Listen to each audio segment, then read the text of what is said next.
Olá pessoal, sejam muito bem-vindos. Hoje a gente vai mergulhar de cabeça num dos temas mais centrais, mais vitais da nossa fé, a doutrina da salvação. O nome técnico para isso que vocês vão ouvir bastante é soteriologia. É uma palavra que vem lá do grego, soteria, que significa salvação, e logos, que é estudo. Ou seja, é o estudo coordenado sobre como Deus salva. E por que isso é tão importante? Porque essa doutrina não responde só àquela pergunta fundamental, como eu posso ser salvo? Ela vai muito além. Ela revela quem Deus é, quem nós somos, qual o sentido da história e para onde a gente está indo. Pense na sua teologia não como uma matéria isolada, mas como o coração que bombeia sangue para todo o corpo da teologia. Ela se conecta com tudo, com o estudo sobre Deus, sobre o ser humano, sobre Cristo, sobre o Espírito Santo e prepara o terreno para a gente entender a igreja e o que vai acontecer no fim dos tempos. Nosso objetivo aqui não é só acumular informação, mas olhando para a Bíblia, entender de forma clara e profunda esse plano de resgate incrível que o Deus triuno, Pai, Filho e Espírito Santo planejou e executou para a glória dele e para nossa salvação. Então, se preparem porque a jornada pelo coração do Evangelho começa agora. Para a gente não se perder no caminho, eu organizei nosso papo em 6 grandes sessões, uma verdadeira jornada teológica. A gente começa pelo começo de tudo, a origem e a necessidade da salvação. Por que a gente precisa ser salvo, afinal? Depois vamos entrar num assunto profundo, a eleição divina, a escolha soberana de Deus. Na terceira parte, o foco é o centro da história, a obra de Cristo na cruz, o preço que foi pago. Em seguida, vamos ver como essa salvação, conquistada por Cristo, é aplicada na nossa vida pelo Espírito Santo. Na quinta sessão, a gente vai explorar as fases da vida cristã, do começo ao fim. E para fechar, vamos conversar sobre como viver essa salvação no dia a dia, porque doutrina boa é doutrina que transforma a vida. Esse é o nosso mapa. Vamos lá? Então, vamos começar pela nossa primeira sessão, a origem e a necessidade da salvação. Sabe, antes da gente conseguir admirar a beleza de um resgate, a gente precisa entender o tamanho do perigo, certo? Para entender o que é a salvação, a gente tem que responder 2 perguntas básicas. Primeiro, para que Deus criou o ser humano? E segundo, o que deu tão errado que fez a salvação ser absolutamente necessária? É como um médico.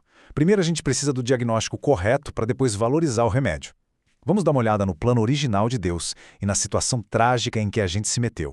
Esse slide mostra um contraste gritante, que é a base de tudo. De um lado, o plano de Deus. Qual era o propósito principal do ser humano? A resposta clássica é glorificar a Deus e se alegrar nele para sempre. E é isso mesmo. O objetivo de tudo, especialmente de nós, que fomos criados à imagem de Deus, era refletir a glória do nosso Criador. E como a gente faria isso? Simples, pela obediência. Uma obediência de coração, por amor. Aquele mandamento lá em Gênesis de não comer do fruto da árvore era basicamente o teste dessa obediência. Obedecer significava vida, comunhão. Desobedecer significava morte. E aí, a gente olha para o outro lado do slide, a nossa realidade. O ser humano lá em Adão escolheu a desobediência. A Bíblia chama isso de pecado. E o que é o pecado, na sua essência? É dizer não para Deus. É tentar tirar Deus do trono e sentar no lugar dele. É negar o propósito para qual a gente foi criado. E a consequência disso? Romanos 6,23 é direto. O salário do pecado é a morte. E não é só a morte física não, hein? É a morte espiritual, a separação de Deus e, no fim, a condenação. A situação da humanidade depois da queda é descrita por uma doutrina com um nome forte: depravação total. Mas calma, vamos entender o que isso quer dizer. Total não significa que todo mundo é o mais perverso possível o tempo todo, ou que a gente não consegue fazer nada de bom. O que total significa é que o pecado afetou a totalidade do nosso ser. Nenhuma parte de nós escapou. Nossa mente ficou confusa. Nossa vontade, que era livre para obedecer, se tornou escrava do pecado, como Jesus falou. Nossas emoções viraram uma bagunça. A gente passou a amar o que devia odiar e odiar o que devia amar. A Bíblia pinta um quadro bem sombrio da nossa condição. Em Gênesis 6 diz que todo o pensamento do coração humano era mal continuamente. E em Romanos 3, Paulo faz um diagnóstico devastador. Não há um justo, nenhum sequer, não há ninguém que busque a Deus. A gente estava espiritualmente morto, incapaz de dar o primeiro passo em direção a Deus. Ou seja, se a salvação dependesse um pouquinho que fosse da nossa iniciativa, a gente estaria perdido para sempre. A única esperança era uma intervenção de fora, uma iniciativa de Deus. E olha que incrível isso que o slide mostra. A salvação não foi um plano B de Deus. Não foi uma medida de emergência que Deus teve que inventar depois que Adão pecou. A origem da salvação não está no tempo, mas na eternidade. A fonte não é a nossa necessidade, mas a vontade soberana de Deus. Lá em Efésios, Paulo nos diz que Deus nos escolheu em Cristo antes da fundação do mundo. Parem para pensar nisso. Antes de existir o universo, antes de Adão ser criado, antes do pecado existir, o plano de resgate já estava pronto na mente de Deus. Ele não só previu a queda, como ele decretou o remédio no mesmo plano soberano. A criação, a queda, a história, tudo isso acontece no palco do tempo, mas o roteiro foi escrito na eternidade. A vinda de Cristo não foi um acidente, foi a execução, na hora certa, de um plano eterno. O que isso nos ensina? Que Deus está no controle de tudo e que a nossa salvação está segura não na nossa vontade fraca, mas na rocha firme do propósito eterno de Deus. Bom, para a gente fechar bem essa primeira parte, vamos recapitular. O que a gente viu até agora? Primeiro, o objetivo final de tudo é a glória de Deus. Segundo, a causa principal da salvação não somos nós, mas a vontade soberana de Deus, lá na eternidade. Terceiro, a gente precisa de salvação porque o pecado é um problema universal e profundo. E por fim, sozinhos, a gente está espiritualmente morto, separado de Deus e condenado. Com essa base bem estabelecida, a gente está pronto para avançar e entender como Deus, soberanamente, resolveu essa nossa situação desesperadora. E agora a gente chega na nossa segunda sessão, e aqui o assunto fica ainda mais profundo e, para muitos, até polêmico: a eleição divina. Se a gente acabou de ver que a causa da salvação está na vontade de Deus, a pergunta natural é: como essa vontade funciona na prática? A Bíblia ensina, de forma bem clara, que Deus, em sua soberania, desde a eternidade, fez uma escolha particular e por pura graça, para salvar um povo para sua glória, sem basear essa escolha em qualquer mérito que a gente pudesse ter. Essa frase que Paulo pega lá do livro do Êxodo é o centro do argumento dele em Romanos 9. Ela mostra que a escolha de Deus é incondicional. E o que isso quer dizer? Quer dizer que o motivo de Deus decidir salvar alguém não está em algo que ele viu nessa pessoa, tipo uma fé futura, boas obras, uma boa decisão. Pensa comigo, se a escolha de Deus fosse baseada na fé que ele previu que a gente teria, então a causa da salvação estaria em nós e a graça não seria mais graça, seria um prêmio. Mas a Bíblia diz que a própria fé é um presente de Deus. Então a base da eleição está totalmente em Deus, no beneplácito de sua vontade, como diz Efésios, ou seja, no seu puro prazer, no seu amor soberano. A eleição é um ato de graça pura, um favor que a gente não merecia, dado a pecadores que só mereciam a condenação. É a maior demonstração da soberania de Deus em salvar. E aí vem a pergunta de $1 milhão, né? Mas isso é justo? A Bíblia não diz que Deus não faz acepção de pessoas? Essa é uma ótima pergunta e a gente precisa responder com cuidado. O pulo do gato aqui é entender a diferença entre justiça e misericórdia. Justiça é dar a cada um o que é devido. E, já que toda a humanidade pecou, o que todos nós, sem exceção, merecemos de um Deus justo? A condenação. Se Deus condenasse todo mundo, ele estaria sendo perfeitamente justo. Ninguém merece ser salvo. Agora, quando Deus, por soberania, decide ter misericórdia de alguns, ele não está sendo injusto com os outros. Os que não são escolhidos não recebem uma injustiça. Eles recebem o que seus pecados merecem, a justiça. Misericórdia, por definição, é um favor que a gente não merece. Se fosse um direito, não seria misericórdia. Então, a eleição não condena ninguém. As pessoas já estão condenadas pelo seu pecado. A eleição é a operação de resgate de Deus para tirar alguns dessa condenação. A acusação de injustiça simplesmente não se aplica. Essa tabela ajuda a gente a entender um conceito que anda junto com a eleição, a reprovação. É muito importante notar que eleição e reprovação não são a mesma coisa, só que ao contrário. Não são espelhos perfeitos. A eleição é um ato positivo de Deus. Ele escolhe e age para salvar. A reprovação é melhor entendida como a decisão soberana de Deus de não dar essa graça salvadora a outros, deixando-os em seus pecados, pelos quais eles são, no fim, condenados com toda a justiça. Vejam a diferença crucial na base de cada um. A base da eleição é o amor e a misericórdia de Deus. A base da condenação dos que não são eleitos, no entanto, é o pecado deles mesmos. Deus não força ninguém a pecar para poder condenar. Ele simplesmente decide não intervir para salvar alguém do caminho que a própria pessoa escolheu. E desse jeito, Deus mostra as duas faces do seu caráter. Na salvação dos eleitos, ele mostra a glória da sua graça. Na condenação dos outros, ele mostra a glória da sua justiça. E as duas coisas glorificam a ele no final. Recapitulando essa segunda sessão, o que a gente aprendeu? Que a eleição é a escolha soberana, eterna e incondicional de Deus para salvar. Que a base dela não está em nós, mas no amor de Deus. Vimos que é um ato de misericórdia, não de injustiça. Entendemos a reprovação como a decisão de Deus de deixar a justiça seguir seu curso, sobre o pecado. E, por fim, algo que a gente nunca pode esquecer. A soberania de Deus não elimina nossa responsabilidade. A Bíblia ensina as duas coisas. As pessoas são responsáveis por não crerem e são chamadas a se arrepender. Como essas duas verdades se encaixam perfeitamente é um mistério para nós, mas a gente precisa crer e ensinar as duas. Ok, entendemos a escolha de Deus. Agora, como essa salvação foi conquistada na prática, na história? E chegamos à terceira seção, o coração pulsante de toda a fé cristã, a obra de Cristo. Se Deus escolheu um povo, e esse povo estava condenado pelo pecado, surge uma pergunta gigante.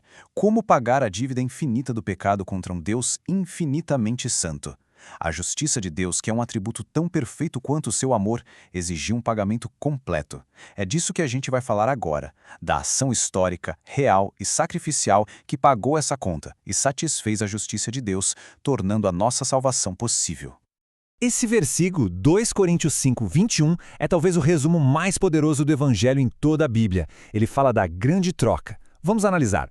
Aquele que não conheceu o pecado, esse é Jesus, perfeito, sem pecado, o fez pecado por nós.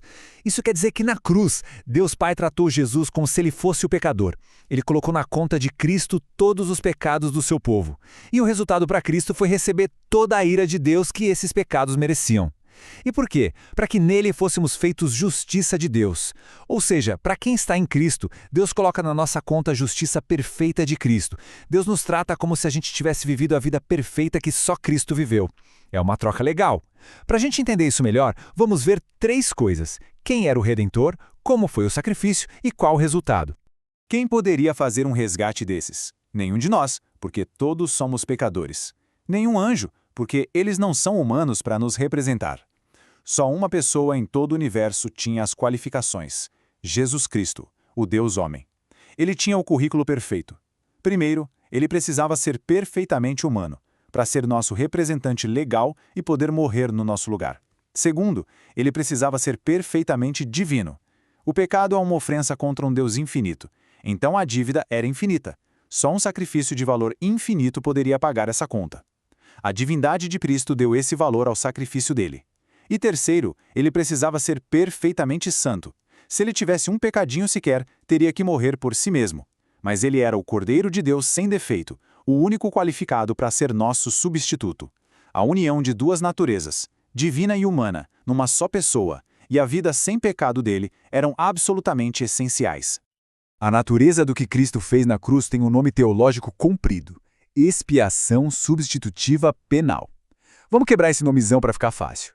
Expiação é o ato de cobrir, de remover o pecado. Substitutiva significa que Cristo foi nosso substituto. Ele tomou o nosso lugar. E penal quer dizer que ele sofreu a pena, a punição judicial que a gente merecia. Na cruz, aconteceu uma transação legal gigantesca. Nossa culpa foi legalmente transferida para Cristo.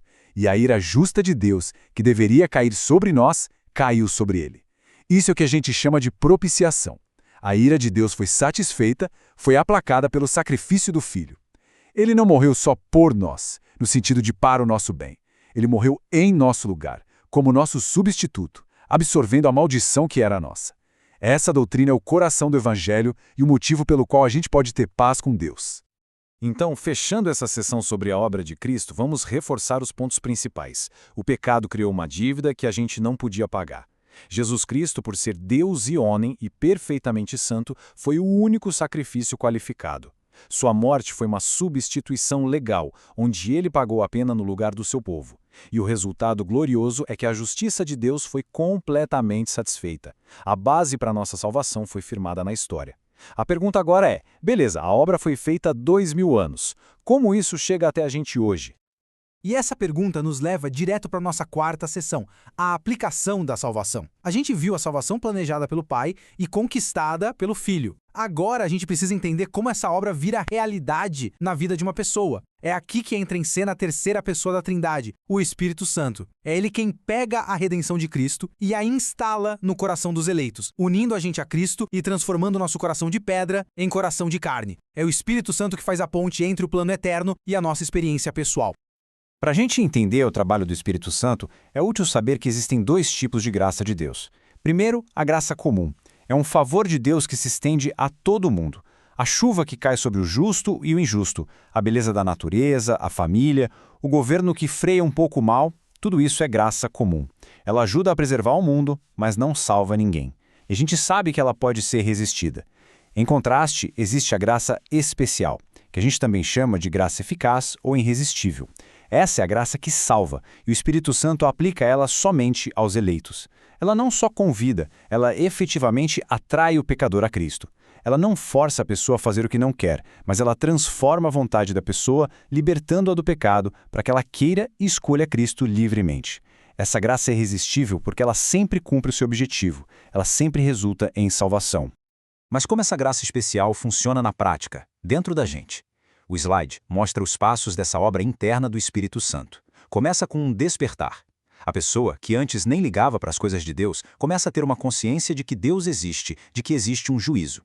Depois vem a iluminação. O Espírito abre a mente da pessoa para entender o Evangelho, a santidade de Deus e o perigo do seu próprio pecado. Isso leva à convicção. Como Jesus prometeu, o Espírito convence do pecado. Não é só um remorso, é um reconhecimento profundo da própria culpa diante de Deus. E todo esse processo culmina no ato central, a regeneração. Jesus chamou isso de novo nascimento. É o ato milagroso e instantâneo de Deus, onde o Espírito Santo coloca a vida espiritual num coração que estava morto. É uma nova criação, um ato que só Deus pode fazer. Uma vez que a pessoa é regenerada, que ela recebe essa vida espiritual, ela se torna capaz de fazer algo que antes era impossível, responder ao Evangelho. E essa resposta, que é capacitada pela graça, tem dois lados, como uma moeda: arrependimento e fé. Arrependimento é uma mudança total de mente, que leva a uma mudança de direção. É dar as costas para o pecado e se voltar para Deus. E fé não é só acreditar que Jesus existe, é confiar, depender, descansar somente na pessoa e na obra de Cristo para a salvação. E aqui tem um ponto super importante. Arrependimento e fé não são a causa do novo nascimento, são os primeiros frutos dele. A gente não se arrepende e crê para nascer de novo. A gente se arrepende e crê porque nasceu de novo. São presentes de Deus, mas ao mesmo tempo são mandamentos que Deus dá a todos, o que torna indesculpável quem não crê. Resumindo essa quarta sessão, vimos que a salvação conquistada por Cristo é aplicada na nossa vida pela graça especial de Deus.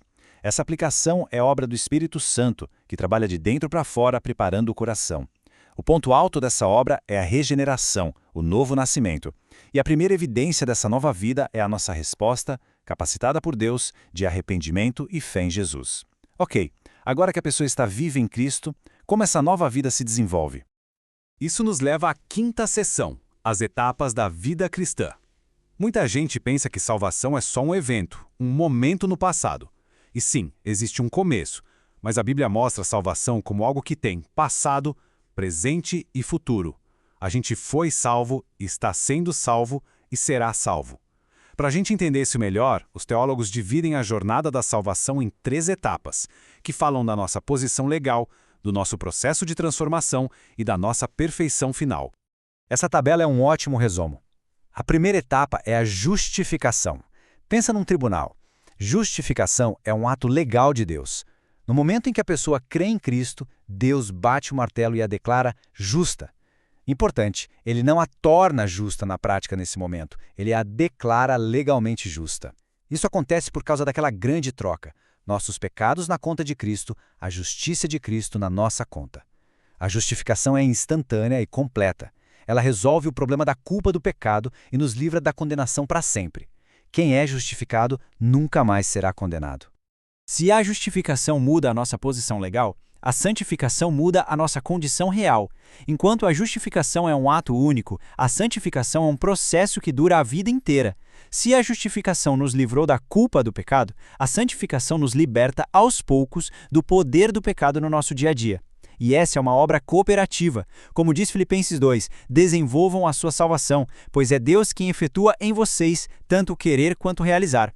A gente não fica parado na santificação. A gente tem que lutar contra o pecado, buscar a santidade. Mas a força e até a vontade para fazer isso vem de Deus que trabalha em nós. É 100% Deus e 100% a gente. É o processo de nos tornarmos cada vez mais parecidos com Jesus. E a jornada chega ao seu grande finale na glorificação. Esse vai ser o último ato da salvação e vai acontecer na volta de Cristo. Se a justificação nos livrou da culpa do pecado e a santificação está nos livrando do poder do pecado, a glorificação vai nos livrar para sempre da própria presença do pecado. Naquele dia, nosso corpo vai ser transformado num corpo ressurreto, perfeito, imortal. E nossa alma vai ser completamente purificada. Aquele objetivo de sermos parecidos com Cristo vai finalmente ser alcançado 100%. Essa é a nossa grande esperança, a conclusão de tudo que Deus começou em nós. Então, para fechar essa sessão, olha só que plano completo e perfeito. A justificação muda a nossa posição legal, de culpado para justo. A santificação muda a nossa condição prática, nos tornando cada vez mais santos. E a glorificação vai mudar a nossa condição final. Seremos perfeitamente santos, corpo e alma, para sempre. Essa progressão nos dá uma segurança tremenda, porque, como Paulo diz em Romanos 8, aquele que Deus predestinou, ele também chamou. A quem chamou, justificou. E a quem justificou, também glorificou. É uma corrente de salvação que ninguém pode quebrar. E finalmente chegamos à nossa última sessão, a vivência da salvação. Depois de toda essa jornada teológica, do plano eterno de Deus até a nossa esperança futura, a pergunta é: e daí? Como todo esse conhecimento afeta a minha vida hoje? Porque teologia, especialmente sobre salvação, nunca pode ser só um exercício intelectual. A doutrina certa tem que sair da cabeça, descer para o coração e aparecer nas nossas mãos, transformando o nosso jeito de viver. Lá em Efésios 6, quando Paulo descreve a armadura de Deus, ele diz que a nossa salvação é o capacete. E para que serve um capacete? Para proteger a cabeça, a nossa mente, nossos pensamentos. Que metáfora fantástica! Ter um conhecimento firme, bíblico, da doutrina da salvação protege a nossa mente. Nos protege de falsos ensinos que ou barateiam a graça ou nos jogam no legalismo. Nos defende do desânimo quando a gente peca, lembrando que nossa posição de justificado não muda. Combate a dúvida, porque nossa segurança está na obra de Cristo. Repele as acusações do inimigo, porque não é mais condenação para nós. Saber que a nossa salvação foi planejada na eternidade, comprada a um preço altíssimo e aplicada pelo Espírito Santo, é a melhor proteção que a nossa mente pode ter. Para viver uma salvação de verdade, também é super importante a gente deixar claro o que ela não é. Tem muita gente se apoiando em coisas que não salvam. Salvação não é só ter uma religião de família, não é ter seu nome na lista de membros de uma igreja, por mais importante que isso seja. Com certeza não é fazer boas obras para tentar merecer o céu. A gente já viu que as boas obras são resultado da salvação, não a causa. Também não é só ter uma Bíblia em casa, se ela não nos transforma. E principalmente para nós aqui que gostamos de estudar, salvação não é só ter um conhecimento teológico correto e frio na cabeça. A verdadeira salvação, por ser um novo nascimento, sempre vai produzir uma vida transformada, amor por Deus e vontade de obedecer. Esse gráfico mostra como conhecimento e prática se alimentam na vida cristã. É um círculo virtuoso. Tudo começa com o conhecimento da palavra, da doutrina certa. Esse conhecimento, quando o Espírito Santo aplica no coração, não fica parado. Ele transforma o coração. Um coração transformado pela graça vai se manifestar numa vida de santidade e obediência. E uma vida de santidade aumenta nossa fome e nosso desejo de conhecer mais a Deus e a sua palavra. O que nos leva de volta ao estudo, e o ciclo recomeça cada vez mais profundo. Conhecimento alimenta a santidade, e a santidade aumenta nosso apetite por conhecimento. E para a gente fechar com chave de ouro, essa linha do tempo resume toda a nossa alma. Ela mostra a foto completa. A salvação é uma obra magnífica do Deus triuno, trabalhando em perfeita harmonia. Começa com o Pai, que escolhe na eternidade. Passa pelo Filho, que realiza a redenção na história. É aplicada no tempo pelo Espírito Santo, que nos une a Cristo e nos santifica, e será completada na eternidade, quando o crente for glorificado para viver com Deus para sempre. É uma obra de Deus do começo ao fim, e por isso, a Ele e só a Ele pertence toda a glória. E assim, a gente termina essa nossa análise da doutrina da salvação. Mas o estudo não para por aqui, pessoal. Eu quero muito encorajar vocês a continuar essa jornada.